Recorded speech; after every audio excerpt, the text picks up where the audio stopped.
Welcome to the sofa. I'm Sherry. I'm Bonnie, and this is the Sisters Hallmark Sip and Chat podcast. We're a couple of crownheads who love all things Hallmark. It's week 9 of Hallmark's Countdown to Christmas on the W channel, and we're nearing the end of the season. Next weekend marks the end of Hallmark's new Christmas movies for 2021 and season 1 of our podcast. It's been a blast, but first, let's chat about the wonderful movies we watched this weekend. In this episode, we will be sipping The Smoking Bishop in honor of Charles Dickens and chatting about our 5 movies entitled A Dickens of a Holiday, Time for Them to Come Home for Christmas, A Royal Queen's Christmas, Our Christmas Journey, and Sister Swap, Christmas in the City.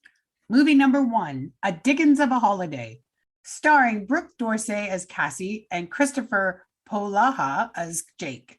Jake, a big-time movie star, comes home to Dickens to help out his childhood crush, Cassie, by stepping into the play to play the part of Scrooge in their town's cherished A Christmas Carol play.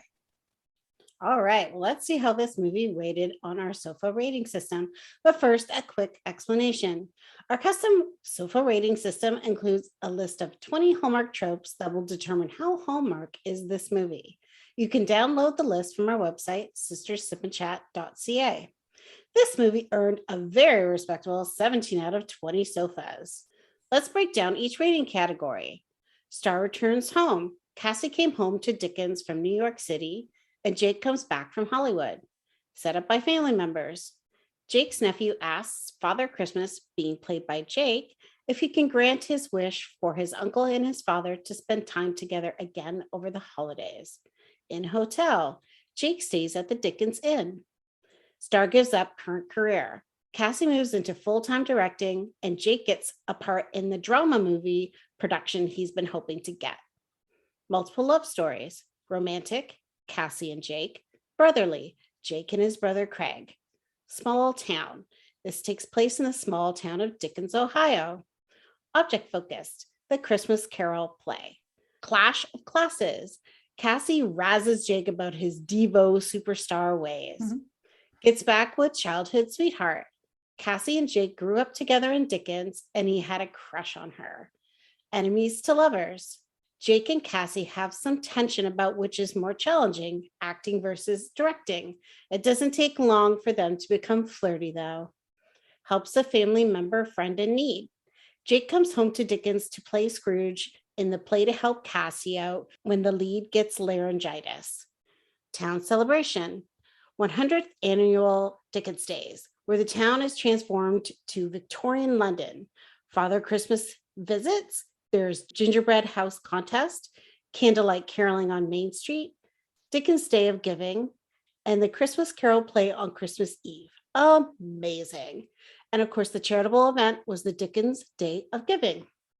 These are a couple of my favorite actors, and once again, they did not disappoint. My husband and I love the theater. We've seen so many live versions of the Christmas Carol, but what I found so interesting in this one was how he was able to become that part and bring that character to life. There was some parts when he was playing him where he almost like made me cry. Like he was really, really quite good at it. The face, but she was an excellent director for him. Yeah, I think they did very well together. Just as actors, they play off well together, but I think they wrote the parts really well together. And you get that kind of behind the scenes look at how acting and directing is difficult for the people involved. And I really enjoyed that too. I thought it was really good. He played that part very well. And even though we don't get to see the whole play, we got to see those snippets, and they certainly looked really interesting. Would have been a great play to see an actual whole play live for sure. I really liked the inscription that Jake's mom left in that book. I know the book that was her favorite book, and he really wanted to do that movie. And so I totally understand how he wanted to honor his mom in that way and bring this story to life, because it would have reconnected him back, with his late mother. Yeah, which was great.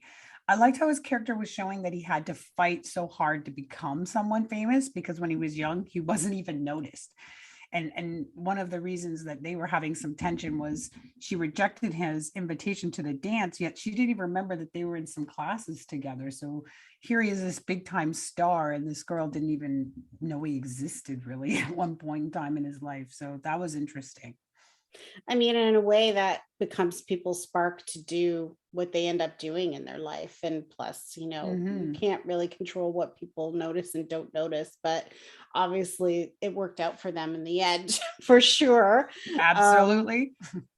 the inn that he stayed at, the Dickens Inn, they had some really beautiful decorations there. It was super cozy looking. And I thought it was totally funny when his assistant warns him that the sheets are not up to the usual standards because he's such a Devo, and he's trying to play it up. Oh, I'm not normally like this. No, I don't really care. And he's like, when? Who are you? Like, obviously, this is how, I'm here because this is what you would want. And it's nice to see him kind of reconnect back to his roots, which helps him sort of Ground. Yeah. temper him a little bit in his sort of, Hollywood ways, I guess you would say. I agree. That was really funny. And it was funny, the banter between the two of them, because they knew each other so well. And his friend was always looking out for his best interest, which was really nice. So I was Mhm. really excited when he gave him the manager part, because the other was that typical man. Yeah, yeah, let's do lunch, la, la, la, kind of just keep sending me, making me money, and didn't really care about Yeah, him. she was really not really for him. I agree. I think that was probably long overdue because the other girl didn't seem too interested in his, except for the money part, in his Yeah. actual, Show me the money for sure. yeah, in his career. Cassie and Jake's banter is super funny. I really like how they played off with each other. You could tell the actors themselves had that good rapport with each other, and it really showed through, which is really great as a fan to see that, not just two actors just kind of shoved together in this storyline. These two actors seem to really enjoy being together, and that really, I think, made all those other parts, like we mentioned before, about the directing, acting, and all of that, make them seem so true. I totally agree. It was really nice to watch a movie with some humor in it. I know there was emotional parts and the whole love story, but it was entertaining. Both myself and my husband found the show entertaining, which was really nice because there's lots of those heart-wrenching ones at Christmas time. So it was nice to laugh for a little bit. That was really quite nice. Yeah, and it's a story about, A Christmas Carol, which is probably done like a million and one times. So Yeah. how can you make a twist on it that's actually interesting, and that taking us behind the scenes and the comedy that they also instilled? I think that was really smart of the writers and producers to do. Of course, I adore the Victorian times. It's like one of my favorite Mhm. times. I mean, at least the way they celebrated and decorated. Obviously, there were some parts of Victorian era. I'm glad that we live in modern times, but the town events were just so up my alley. They were just so cool. All of the little things that they did were all, in and around a Victorian way of celebrating. I really like that. And I agree. That was totally up your alley. On to the next. Movie number 2, Time for Them to Come Home for Christmas, starring Jesse Schramm as Jane and Brendan Penny as Paul. After a sweep, a mysterious woman ends up in the hospital with amnesia. Paul, her nurse, befriends her, offering to drive her to South Carolina to track down the only clue she has to her identity. Ooh, so now let's find out how this movie rated with our SOFA rating system. It had a whopping 15 out of 20, not as high as the last, but still a good score. Here's the Mhm. breakdown. Weather issue. There's a snowstorm that keeps Jane in town, which is how she gets hit by the car. Star returns home. Paul heads home to Georgia for Christmas with his brother's family, and Jane heads to Charleston, South Carolina. In the B&B they stop at during their trip, where they watch classic Christmas movie and help decorate the tree. Star gives up current career. Jane slash Rebecca gives up her corporate career to be a full-time creative writer. Small town. The small towns of Covington, Maine, and Pickering, Georgia, and a few unknown towns along the way to Charleston. Object focus, figuring out Jane's true identity. Something magical happens. With a little Christmas magic, small moments along the way begin to open up Jane's memories. Transportation breaks down. Jane gets hit by a car and goes into the water. She loses her memory and ID and is stuck in Covington until she finds out who she really is. Then the car breaks down on their way, putting her timeline to get to South Carolina at risk. A visit to a church concert and help from a kind mechanic, and they get back on their way. Helps a family member and friend in need. Paul offers to drive Jane to South Carolina to the tree lighting ceremony. Paul's cousin puts them up for the night on their way. Town celebration, Christmas market in the town they stopped in along the way, and the charitable event. The hospital staff take up a collection for clothes and money to help Jane for her trip to South Carolina. It's been a while since there's been an amnesia movie storyline. And, it's always interesting, this mystery to solve. I know some people think it's kind of kitschy, but I kind of think it's interesting. And, I love a good mystery, especially when that Christmas song they kept playing might have something to do with it, AKA the producer. Yes, the mystery is always good. But that amnesia stuff, it breaks my heart to think you can't remember everyone. Like you don't know who you are. That's a bit scary. It does give them a moment to kind of reevaluate your life, though, if anything. Yeah, I suppose that's absolutely a good part of it. So when she was in the hospital, he left this little Christmas tree for her. That was super sweet. And there's a lot of really kind people that, felt for her situation. The hospital workers took up a collection for her for clothes and for a little bit of money, which was so kind. And the snowflake earrings that someone had purchased, they were kind of, well, first of all, they were very pretty, but they kind of almost, this is where the little magic starts in. They start to bring back her memories for her. She remembers that pivotal night where she was wearing similar earrings, back when she knew who she was, a year from when this takes place. The hospital people were amazing. And I could only wish if I ever find myself in the hospital that kind of attention and care would happen for me. They had such a heart for Paul as well and his personal situation with his brother. It's not often that people are so willing to work during the holidays, and they were really, urging him to have this time. And I thought that was a really nice storyline to add in there. Yeah, he struggles obviously with the loss of his brother. I think as we all, struggle with the loss of a loved one, and it always seems more critical at Christmas, and sad memories and regrets are tough, along with our happy and cherished memories, they end up making us who we are. And there was a quote in the movie that I think helps sum that up. It says, "Why save dreams until tomorrow when there's a perfectly good today?" And I think that's something we should all remember. We're not promised tomorrow, so we have to take every advantage we can of today. That's really true. I totally agree. Even though the tough memories are important, I wouldn't personally be the person that I am today without all the ups and downs that I've gone through in my life. The fear she felt when she thought that she may have forgotten that she had a daughter was just heartbreaking for me. That in that car in that moment, I would never want to forget my girls. That would just break my heart. 100%. I mean, I think it was difficult, the whole entire thing, not knowing and then piecing it back together. Who was I?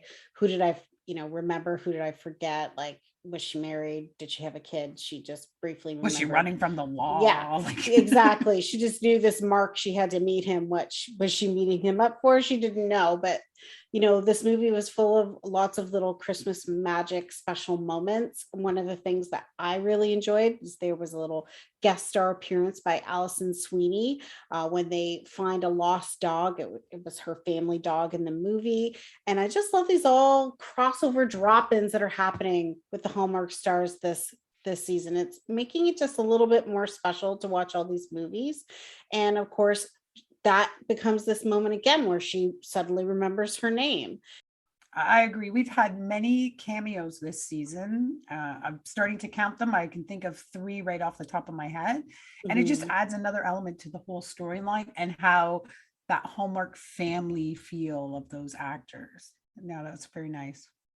Yeah, I really enjoyed that part. I think I enjoyed just really a lot of this delving into who she was and even though she didn't remember her past, who she was still bubbling through in that writing. She couldn't help herself but write stories Mhm. because that was what her heart wanted to do. Part of the reason she had that argument with her sister is that she wanted to become a writer full time. And taking that leap to go full time to work on your craft it's a huge decision.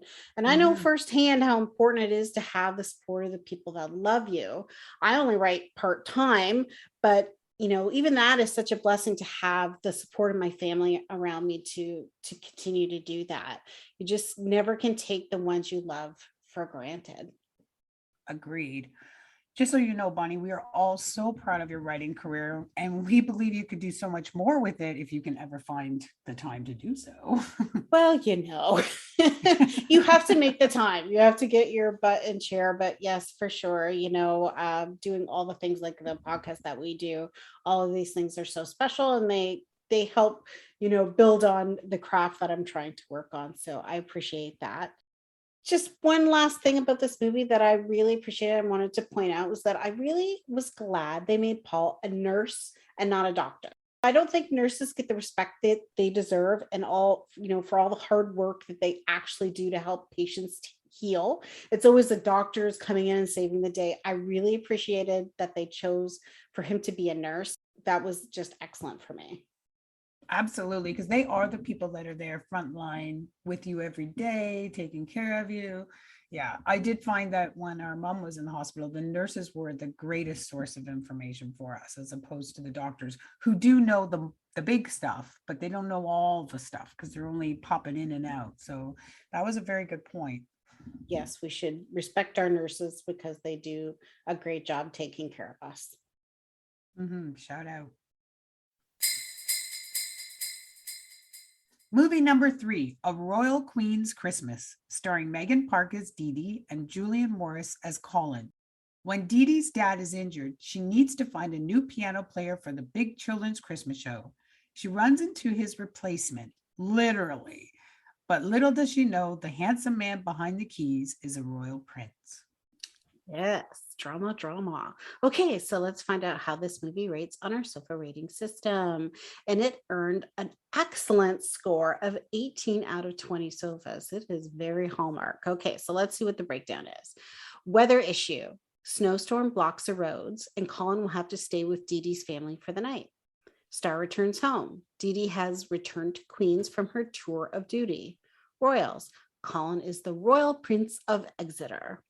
Set up by family members. Her mom hinting she should take a romantic interest in Colin. In hotel.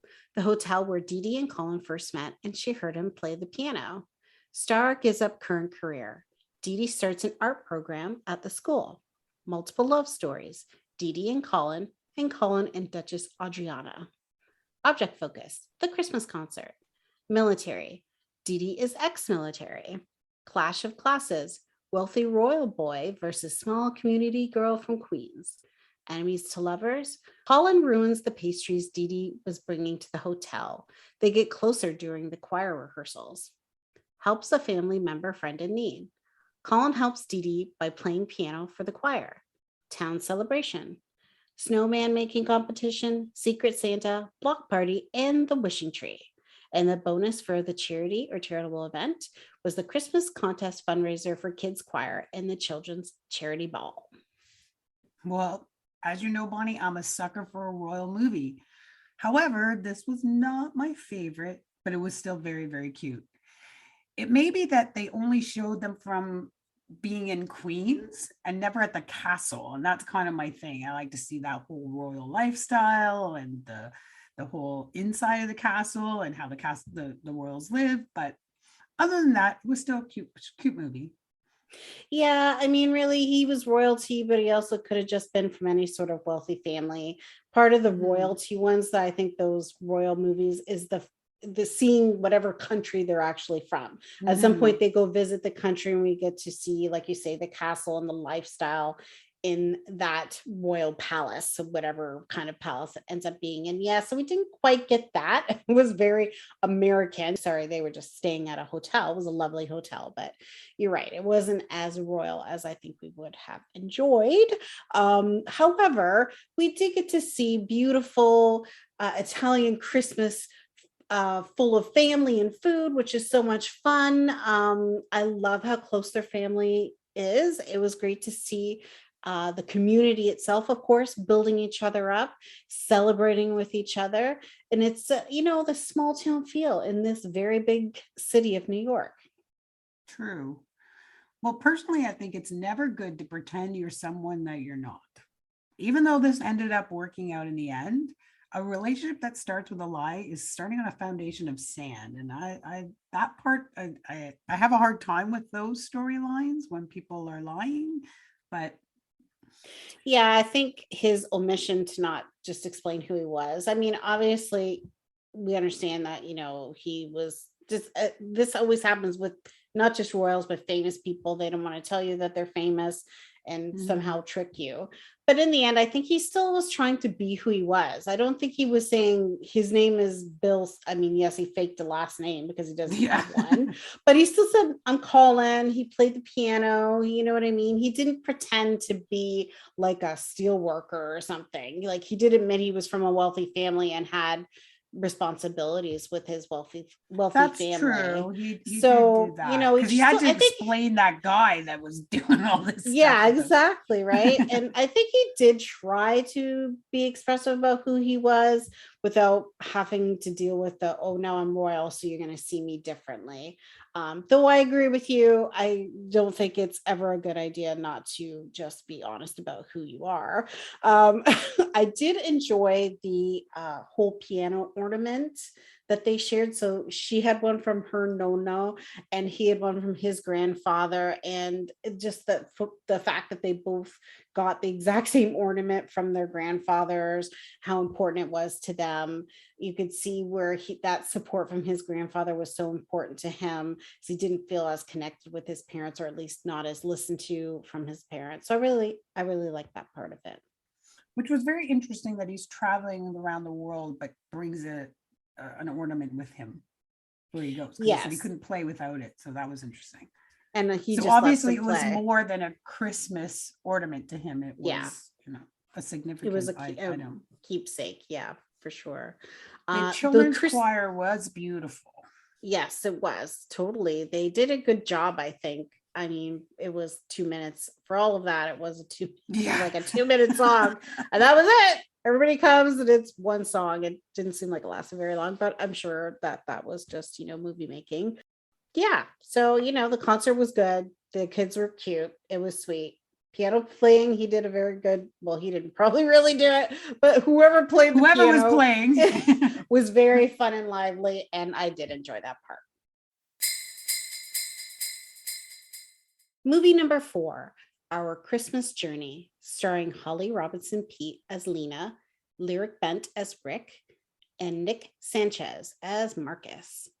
Lena and her ex, Rick, pack up their family and head to a small town at Christmas time so their teenaged autistic son, Marcus, can have a chance to flourish in a new program. Let's find out how this movie rates in a SOFA rating system. This one received only 12 out of 20 SOFAs. Let's hear the breakdown. Star returns home. Rick returns to help settle his son into a potential autism program set up by family members. Lena's mom is trying to get Lena and Rick back together. Farm. The program for Marcus is on a farm. Maya and Henry go to the Christmas tree farm. Inn. The whole family stays at the B&B to help decorate it for Christmas. Star gives up current career. Rick switches careers to be closer to Marcus. Multiple love stories. Lena and Rick, Maya and Henry, Marcus and Morgan. Small town. This takes place in the small town of Orchardsville. Object focused. Marcus being accepted into the program. Something magical happens. Marcus is able to become semi-independent and participate in a play and stay on his own without his mom. Enemies to lovers. Lena and Rick were married but fought all the time and are now back together. helps a family member in need. A woman with the B&B needed some help to feel the Christmas spirit after losing her mom, and the grandma helps with this. Town celebration, annual Christmas market, the Christmas dance, tree lighting, and Christmas play by the kids in the program.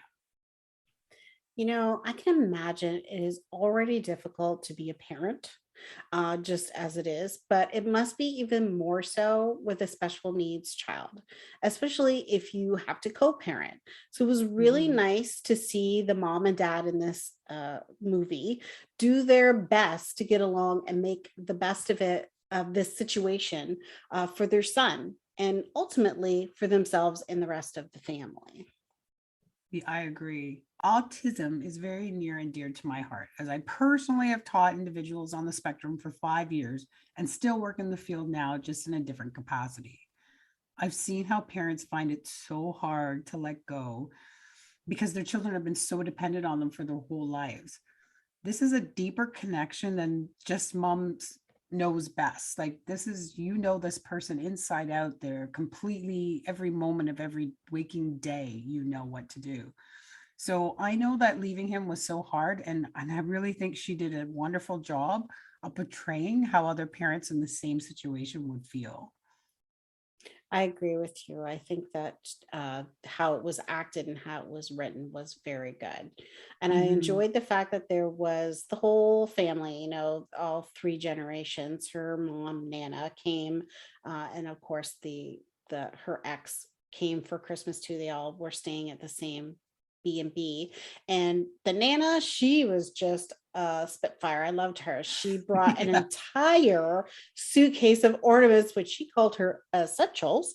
And she created these wishing wreaths. And that was so special, so cool. And it reminded me of our aunts who absolutely love Christmas and who also love Christmas crafts.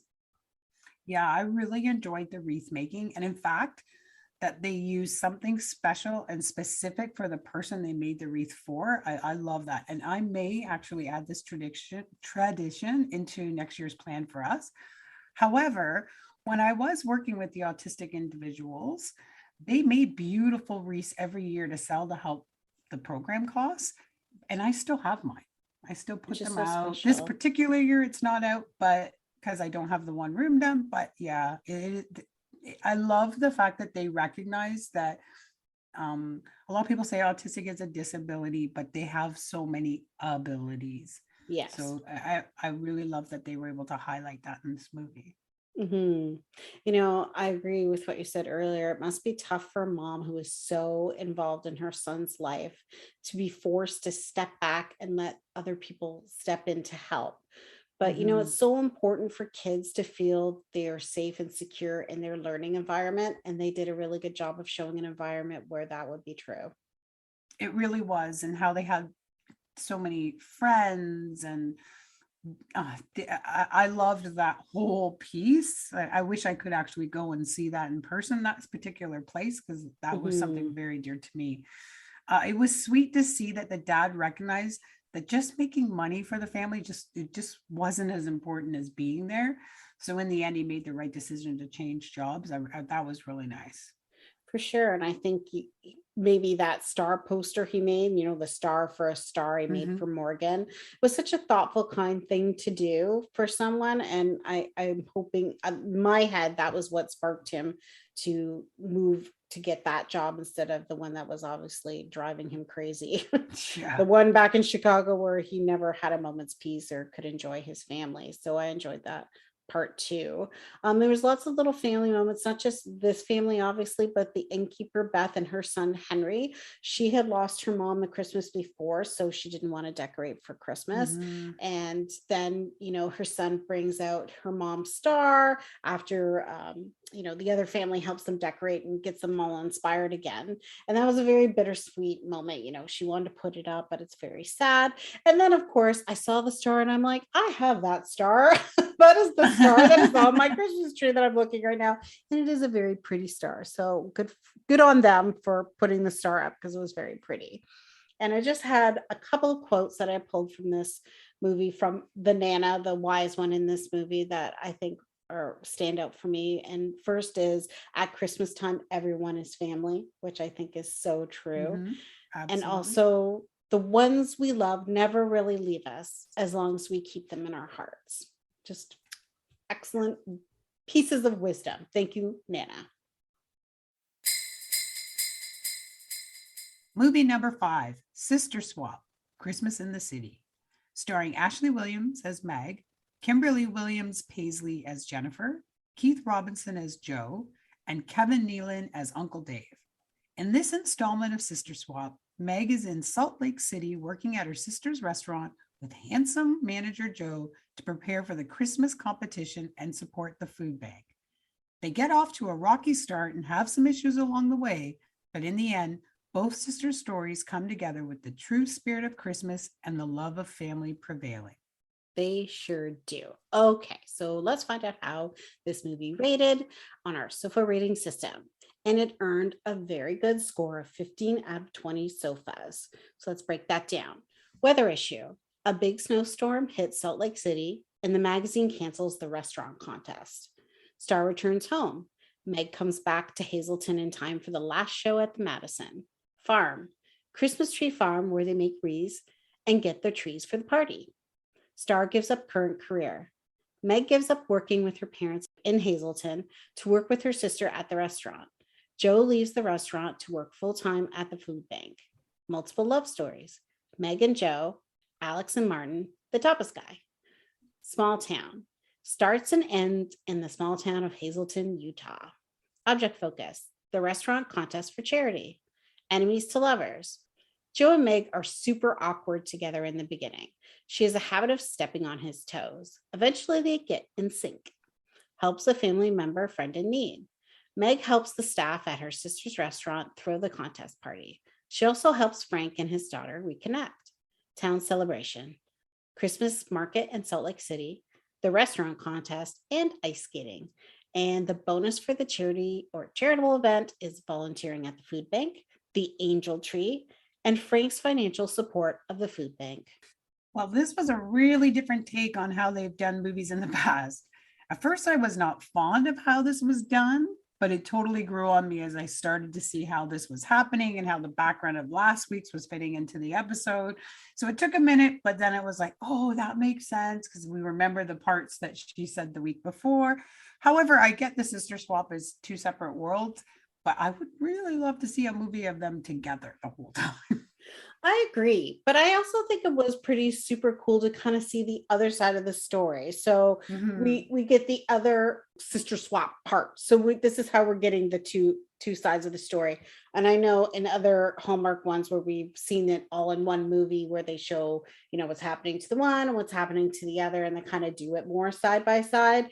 But I feel like they each got to be the star of their own particular story. And I think in doing True. it in two movies, you get that importance that each story is important unto its own. And, you want to be the star of your own story. Let's face it, right? I think it was a pretty cool thing to do. And I'd be to seeing more of these really kind of these switching out ones. Plus, of course, sisters are amazing. Of course they are. Although I did think it was interesting at the end of the movie when that W channel host alluded to the idea that there was maybe more sister swap stories to come. So that was interesting because maybe Nice. they'll do it through the rest of the seasons. Sounds good to So that would me. be good. Mm-hmm.